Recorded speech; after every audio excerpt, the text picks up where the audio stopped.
vamos falar sobre liberdade de expressão, vamos falar sobre a punição do TSE ao deputado Fernando Francischini por espalhar fake news.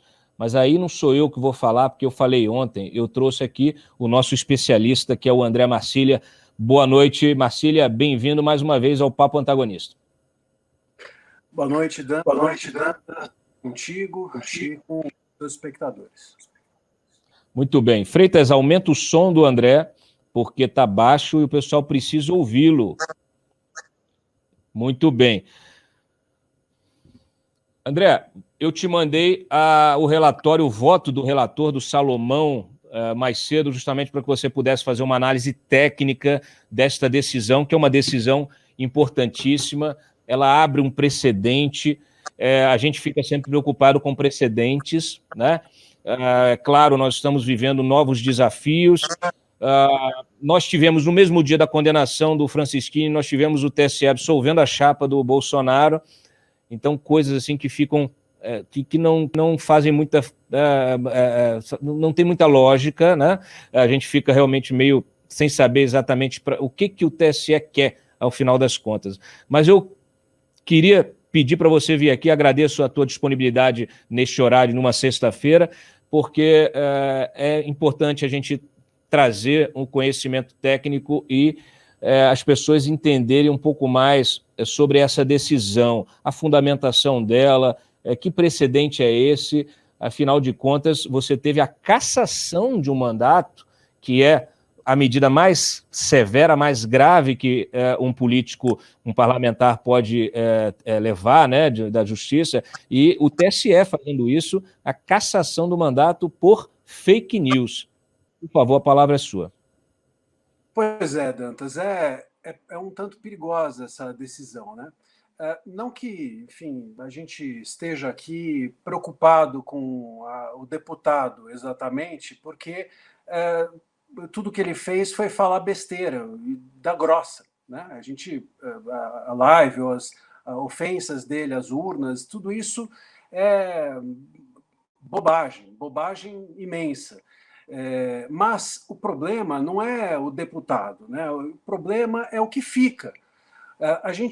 Eu tinha um colega que ele era professor na USP, agora está aposentado, e sempre que tinha greve na USP, ele dizia assim: olha, eu nunca vou aderir, era o professor, eu nunca vou aderir porque tem um porém, vocês alunos vão embora e eu fico. E eu sei o que significam as consequências de qualquer ato que aqui existe. E é mais ou menos assim, os deputados vão, e a gente dá graças a Deus de alguns deputados irem embora, os ministros vão, mas a jurisprudência fica, e é essa que me preocupa. A gente tem uma decisão que basicamente, em cima do artigo 22 da LC 64, que numa interpretação ampliada, um salto mortal triplo carpado que você cai de nádegas no chão, vamos dizer assim.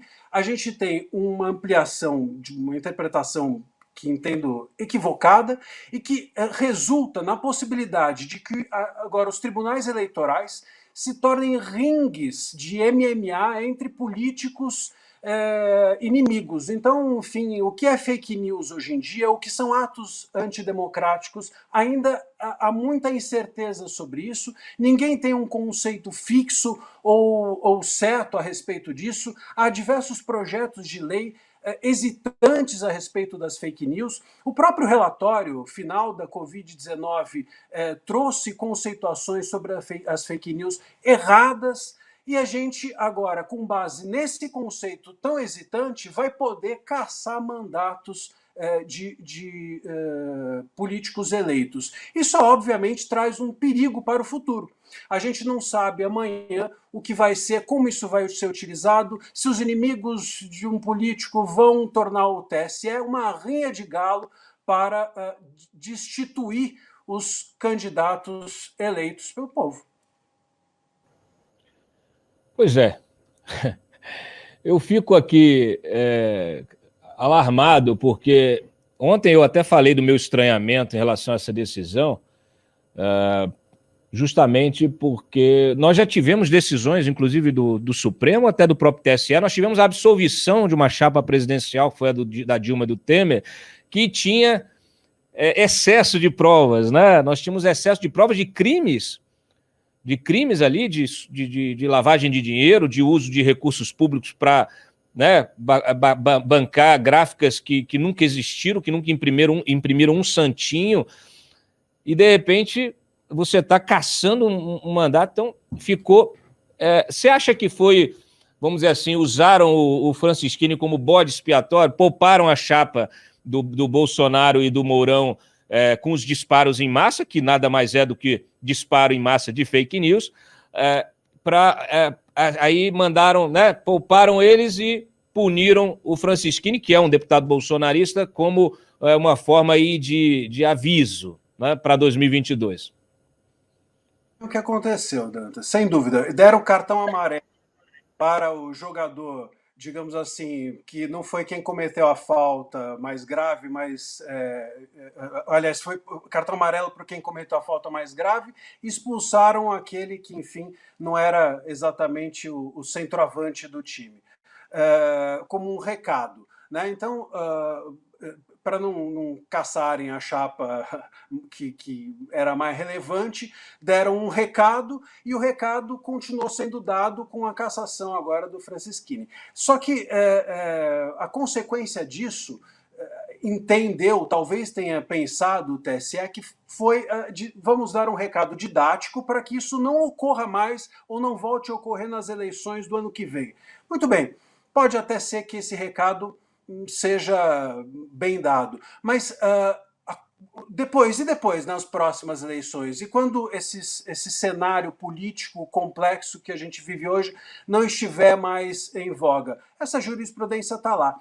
É grave, Dantas, a gente pega esse artigo 19, que foi utilizado como fundamento da decisão, e ele diz, na sua origem, basicamente o seguinte, que o uso indevido de veículos de comunicação tem um abuso econômico, justamente porque os veículos, eles estão pensando ali em veículos, por exemplo, como TVs, rádios, e esses veículos são concessões. Essas concessões precisam ser fiscalizadas. Então, a mira desse artigo é aquele jornal, ou aquela TV do interior, por exemplo, que é comprada, vamos dizer assim, por algum político, ou ela pertence a alguém com relação ao político, e aquela pessoa que é dona daquele veículo banca a candidatura do político por meio do seu canal de televisão, que é uma concessão pública. Essa é a mira do uso indevido. A gente entender que o uso indevido ele é meramente a utilização de um veículo para proferir conteúdos, ainda que equivocados, fake news, seja o que for, dos mais esdrúxulos, não importa, mas entender que o conteúdo, ele em si pode gerar a sanção, é um tanto arriscado até para os veículos de comunicação. O que impede que, por exemplo, esse deputado tivesse feito ou dito essas bobagens numa entrevista num canal de televisão, ou numa entrevista numa rádio? Pois bem, houve uso indevido do veículo de comunicação, e essa punição vai se estender ao veículo? O veículo também vai ter a sua concessão cassada? Até onde chega isso? Agora a gente está na mão de uma interpretação absolutamente ampla, ou possivelmente ampla, porque eles quiseram dar um recado. Tribunal não serve para dar recado, tribunal serve para julgar o caso. Quem dá recado é político. Tem um trecho dessa decisão dele, que aí eu gostaria de reproduzir aqui, que ele fala o seguinte, né? Que eu até destaquei, que é o seguinte: ele fez essa transmissão, tá aqui, ó. Ele faz a apresentação do caso. A hipótese cuida de live transmitida ao vivo em rede social, quando em curso a votação no primeiro turno, para mais de 70 mil internautas, e que até 12/11/2018 teve mais de 105 mil comentários, 400 mil compartilhamentos, 6 milhões de visualizações. O recorrido, no caso Francisquini, que era deputado federal, noticiou a existência de fraudes em urnas eletrônicas e outros supostos fatos acerca do sistema eletrônico. Quer dizer, aí aqui entra a questão, que ele faz mais adiante a observação, que é você tentar criar confusão no sistema eleitoral no dia da votação, né? Você, vamos dizer assim, ele alega que o deputado fez uma alegação de fraude no dia da votação e que isso perturbou o processo eleitoral. O deputado, por sua vez, quando ele faz a live, ele diz: estou aqui com as urnas que foram substituídas, e de fato as urnas foram substituídas, não por fraude, mas por causa de um problema técnico, e ele lança a mão da imunidade parlamentar dele. Ele fala: eu estou aqui como deputado federal, né, ainda que estivesse concorrendo a deputado estadual, estava no fim do mandato, mas exercendo o que ele alegou que era a imunidade parlamentar dele. Quem está certo nessa situação? Até onde há, vamos dizer assim, uma violação da lei, e aí eu não estou falando da punição em si, da cassação, mas há algum tipo de violação aí que poderia ser punida de outra forma? Ou ele tem o direito lá da imunidade, ou a imunidade parlamentar cobre esse tipo de manifestação? Você tocou em dois pontos relevantes. O primeiro é sobre essa questão da visibilidade da live dele, né? Enfim, teve não sei quantos compartilhamentos e tal, isso foi também utilizado como fundamento para justificar que isso tumultuou. Isso é muito relativo. A gente tem agora, por exemplo, um PL importante, 3620, salvo engano, se eu não troquei os números, mas acho que é esse. É o que é o PL das fake news, que não é das fake news, mas é da transparência da internet, e que nesse PL tem uma questão ali relevante, que é a determinação de que as plataformas compartilhem a forma de moderação, como esses compartilhamentos são feitos, como esses usuários utilizam, os dados, os relatórios de dados e informações a respeito desse tipo de compartilhamento. Quando a gente tem diversos compartilhamentos, isso pode ser muito bem feito por robôs e não são tantas as pessoas que chegaram a esse conteúdo.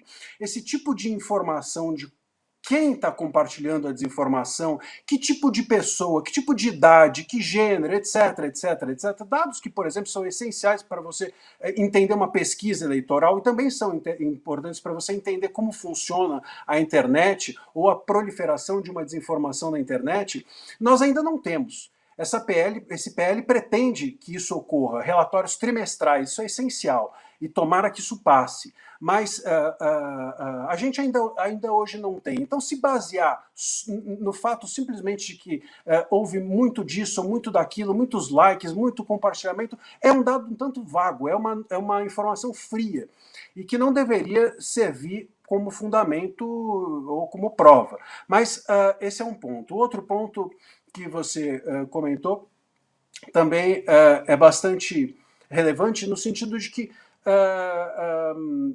há possibilidade de que esse tumulto gerado fosse entendido como uma propaganda irregular, como um crime, como, enfim, diversas outras formas de se entender o tumulto causado como algo punível, como algo digno de sanção. Isso ninguém discute, sem dúvida alguma merecia uma punição. Agora, a punição da cassação, sem dúvida alguma, ultrapassa e torna-se, entendo eu, uma decisão política e meramente um aviso, né, aos navegantes do futuro, e a gente não sabe como isso vai ser usado, né, Cláudio? Muito bem. André Marcília, obrigado pela tua participação aqui no Papo Antagonista, esses esclarecimentos aí necessários, fundamentais, eu diria, e, obviamente, o programa permanece aberto para futuras colaborações. Obrigado, Dantas, foi um prazer, um abraço a todos vocês.